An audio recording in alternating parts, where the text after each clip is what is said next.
मैं उन माँ बाप को इस तरह से चेतावनी दे रहा हूँ कि आप जब बाहर अपने बच्चे को भेज देते हैं तो 24 घंटे से देखते नहीं कि वो क्या कर रहा है, उसका हाव भाव क्या है, उसके साथ कौन लोग बैठ रहे हैं। उद्देश्य था कि स्कूली शिक्षा के प्रति लोगों को जागरूक किया जाए, कैसे आपके व्यक्तित्व का बेहतर निर्माण। जो नागरिक जागरूक होगा और उसे अपनी शक्ति का एहसास होगा, उस समय उसे बेहतर सांसद मिलेंगे, बेहतर विधायक मिलेंगे, बेहतर व्यवस्था मिलेगी और मॉनिटरिंग हम करेंगे तभी व्यवस्था सुधरेगी। बच्चे होते हैं वो लगता है कि पेरेंट्स को इमोशनली ब्लैकमेल करने लगते हैं कि नहीं मुझे यही करना है और ये करने देना चाहिए, तो पेरेंट्स होते हैं कि मजबूरी रहती है उनकी, एक तरीके से बच्चे की सुनना पड़ता है। तो ऐसे में कैसे उनको डील करना चाहिए कि मतलब बच्चा भी समझ जाए और जो काम है उनका भी हो। आपने बच्चा पैदा किया है तो इसका मतलब आपकी रिस्पॉन्सिबिलिटी होती है कि आपका जो भी समय है उसमें सबसे ज्यादा समय आप बच्चे को देंगे। गंगा यमुना का दोआब जो सबसे ज्यादा फर्टाइल लैंड है, जहाँ सबसे ज्यादा सुख होता था, वहाँ सबसे ज्यादा दुख इसलिए है कि व्यक्ति आदमी नहीं रहा। इंजीनियरिंग और दूसरे प्रोफेशंस की कोचिंग शुरू करना एक अपने में बड़ा चुनौती का काम क्या है। वो स्कूल बने किसके लिए? गांव के नागरिकों के लिए। गांव का कौन सा नागरिक जाता है और पढ़ाई हो रही कि नहीं हो रही? मैं गरीब इसलिए हूँ क्योंकि मैं गरीब रहना चाहता हूँ, वरना वैज्ञानिक तो ये कहता है, लेकिन मैं वहां तक नहीं जाता हूँ। लेकिन कहीं न कहीं हमारी सरकारी व्यवस्था में लचर तो है ही, लेकिन हमारी सामाजिक व्यवस्था खत्म हो गई। यहाँ तक की जो बिटिया, गरीब की बिटिया की शादी होती थी, पूरा गाँव मिलकर शादी कर देता था। कोई खाना बनाता था, कोई दाल बनाता था, कोई चारपाई लाता था, कोई गद्दा लाता था।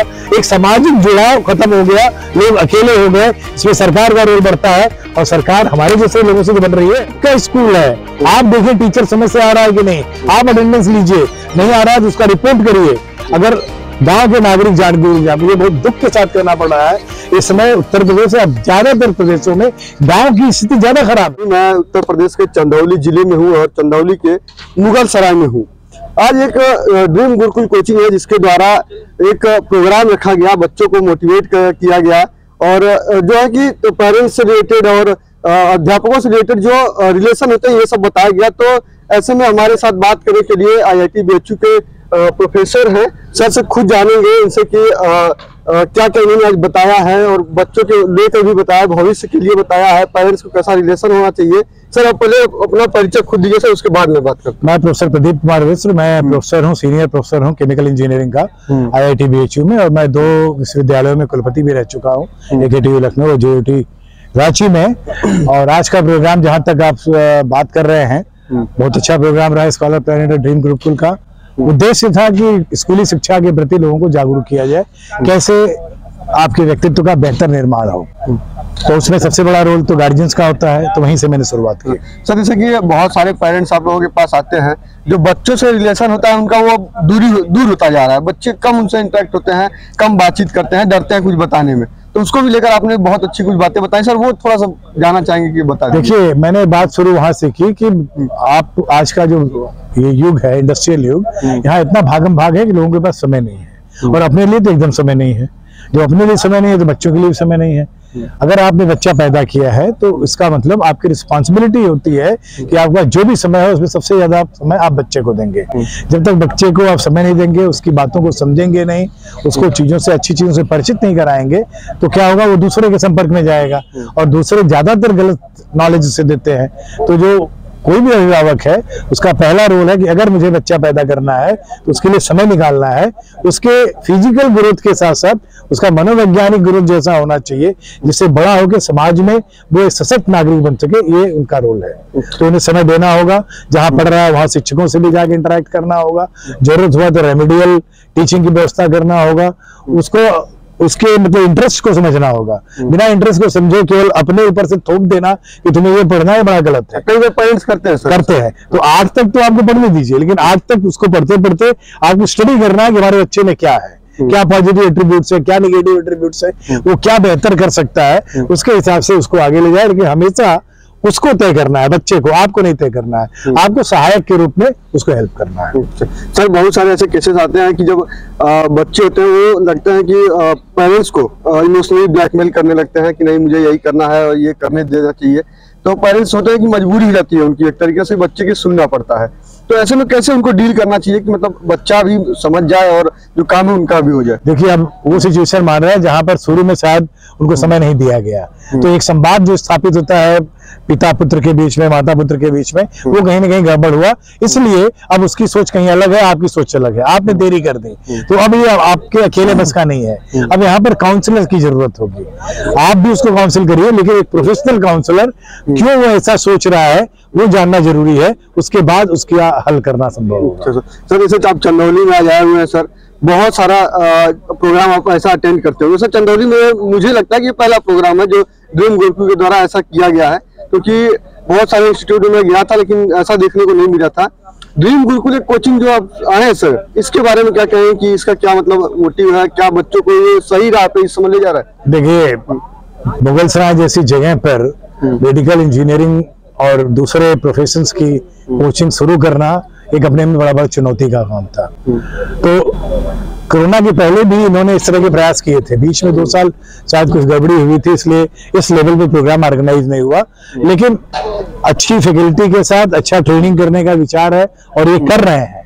तो मैं तो जरूर चाहूंगा कि इस तरह के लोग जो आपके घर पे इस तरह की कोचिंग प्रोवाइड कर रहे हैं कि rural, Chandauli mostly rural background है, लेकिन यहाँ पर 1-2 घंटे में आके आप वापस अपने घर जा सकते हैं। मैं उन माँ बाप को इस तरह से चेतावनी दे रहा हूँ कि आप जब बाहर में बच्चे को भेज देते हैं तो 24 घंटे से देखते नहीं कि वो क्या कर रहा है, उसका हाव भाव क्या है, उसके साथ कौन लोग बैठ रहे हैं। लेकिन जब आपके क्षेत्रीय कोचिंग में आप भेजते हैं और उस कोचिंग में अच्छी शिक्षा हो रही हो, अच्छे शिक्षक हो, तो उसका सबसे बड़ा एडवांटेज ये है कि आपका बच्चा रोज लौट के आपके घर आ रहा है, उसका ऑब्जर्वेशन आप कर सकते हो, और आपको लग रहा है अगर कुछ गड़बड़ी हो रही है तो उसका रेमेडी भी आप कर सकते हो, उसका हल भी कर सकते हो। लेकिन अगर एक बार आपने कोटा भेज दिया तो वो जो बताएगा आपको मानना पड़ेगा। या बनारस ही भेज दी जहां से रोज नहीं आ रहा है और हॉस्टल में रह रहा है, तो कम से कम एडोलेसेंस किशोरावस्था में मैं कभी नहीं कहता कि बच्चों को अपने से दूर करिए, उनको अपने नजरों में पालिए और बड़ा करिए। सर आप बीएचयू के सर प्रोफेसर हैं, तो शिक्षा से रिलेटेड एक सवाल आपसे करते हैं कि यूपी में जो शिक्षा व्यवस्था है थोड़ी सी चरमराई सी रहती है। जो सरकारी स्कूल से आप देखेंगे जो 12 तक के रहते हैं बिल्कुल मतलब खंडार पड़े, वही समस्या है। वो स्कूल बने किसके लिए? गांव के नागरिकों के लिए। गांव का कौन सा नागरिक जाता है और पढ़ाई हो रही है कि नहीं हो रही है?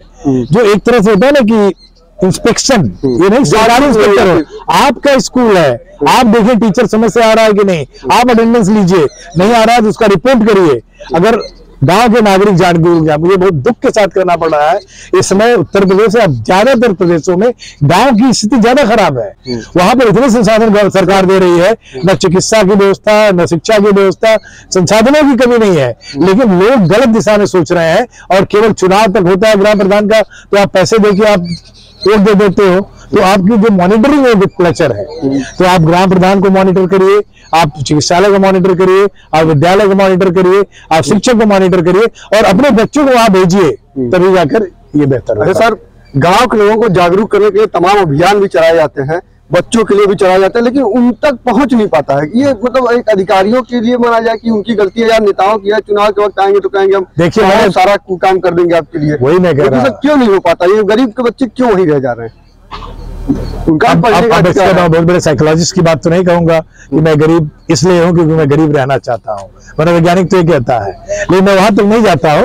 लेकिन कहीं न कहीं हमारी सरकारी व्यवस्था में लचर तो है ही, लेकिन हमारी सामाजिक व्यवस्था खत्म हो गई है। पहले जो है सामाजिक व्यवस्था, शिक्षा भी समाज का काम था, गुरुकुल हुआ करते थे, वो समाज में शिक्षा दिया करते थे और देखते थे किसको किस तरह की शिक्षा है। बाद में वो पारिवारिक शिक्षा में बदल गई, ये अचानक मैकाले आता है, पूरा शिक्षा व्यवस्था बदल देता है और सरकारीकरण कर देता है। यहाँ तक कि जो बिटिया, गरीब की बिटिया की शादी होती थी, पूरा गांव मिलकर शादी कर देता था, कोई खाना बनाता था, कोई दाल बनाता था, कोई चारपाई लाता था, कोई गद्दा लाता था। एक सामाजिक जुड़ाव खत्म हो गया, लोग अकेले हो गए। इसमें सरकार का रोल बढ़ता है और सरकार हमारे जैसे लोगों से बन रही है, हमारे जैसे ही गंदे लोग वहां पर भी हैं, तो वहां पर चोरी होती है। सर उत्तर प्रदेश में शिक्षा व्यवस्था एकदम चरमराई हुई है। अब देखिए दूसरे प्रदेशों में हमारे जो यूपी के लोग हैं छात्र पढ़ने जाते हैं, तो ऐसा क्यों नहीं करती है सरकार, या क्यों नहीं छात्र आवाज उठाते हैं कि हमारे प्रदेश में ऐसी व्यवस्था हो कि हमें दूसरे के यहाँ न जाना पड़े? अभी आप कुछ दिन पहले ही सुना होगा कि तमिलनाडु में एक नेता ने कहा था कि यूपी बिहार वाले हमारे यहाँ के नाला साफ करते हैं।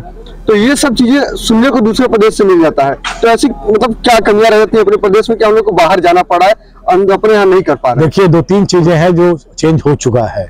इंफ्रास्ट्रक्चर, सड़कें बिजली, लॉ एंड ऑर्डर, ये 3 चीजें शायद पहले इतनी अच्छी नहीं थी। तो अब ये 3 चीजें जब अच्छी होती हैं तो कुछ चीजें अपने आप हो जाती हैं। चौथा चीज हुआ जागरूक नागरिक, वो अभी हमारे यहाँ नहीं है। हमारा नागरिक केवल इतना जागरूक है कि छोटा सा लाभ मिल जाए उसका काम खत्म हो जाता है।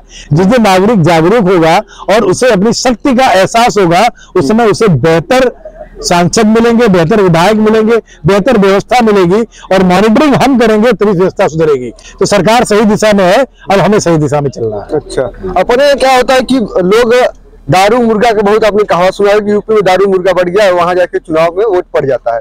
तो लोग दारू मुर्गा पर वोट देते हैं, तो फिर कहाँ से विकास हो पाता है अपने यहाँ का? यही दिक्कत होती है। इसीलिए मैं कह रहा हूँ ना कि व्यवस्था से लड़ने की अब जरूरत है, और मैंने भी लड़ा है, मैं भी व्यवस्था से बहुत लड़ा हूँ और मैंने देखा है व्यवस्था में कितनी कार है, शिक्षा व्यवस्था सब देखी है, पूरे देश का भी देखा है, सारी जगह का देखा है। हमारे यहाँ कमियां केवल हमारे खुद में है। हमारे समाज का टूटन, विघटन, जातिवाद, धर्मवाद, ये सारी बढ़ावा जो मिला उसमें हम भूल गए कि हम क्या है।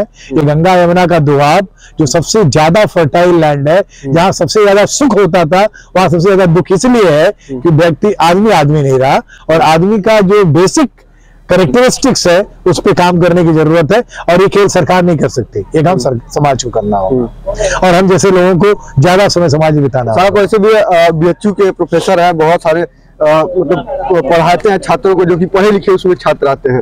बहुत सारे ऐसे पढ़े लिखे छात्र हैं जो वो डिमोटिवाइज हो जाते हैं, उसके बाद नर्वस होकर थोड़ा वो आत्महत्या कर लेते हैं। बहुत सारी ऐसी खबरें आती है कि वो प्रेशर में आ गए, ये काम उनको नहीं कर पाए तो आत्महत्या कर लिया। ये इसके लिए बच्चों को क्या कहें कि मतलब कि आत्महत्या नहीं करना चाहिए? फिर वही ना, फिर ये परिवार टूटे, समाज टूटा, आदमी अकेला हुआ, उसको कौन गाइड कर रहा है? Information technology. और मोस्ट इंफॉर्मेशन में एक फोन, स्मार्टफोन जो हम बच्चे के हाथ में थमा देते हैं, वो स्मार्टफोन वरदान भी है लेकिन सबसे बड़ा अभिशाप भी है। तो उससे हर गलत चीज सुनता है, उसके बीच में और वो कहीं ना कहीं अपने को अकेला पाता है, और जब अकेला पाएगा छोटी सी समस्या में वो फ्रस्ट्रेट हो जाता है और गलत डिसीजन लेता है। अगर वो समाज के साथ होगा तो लोग उसे बताएंगे कि यार इसमें कुछ नहीं है, इससे बड़ी परेशानियां आती हैं, और लोग अच्छा काम करते हैं। तो कहीं ना कहीं फिर वही परिवार समाज का विघटन और इंफॉर्मेशन का अनियंत्रित प्रवाह ये समाज को बिगाड़ रहा है।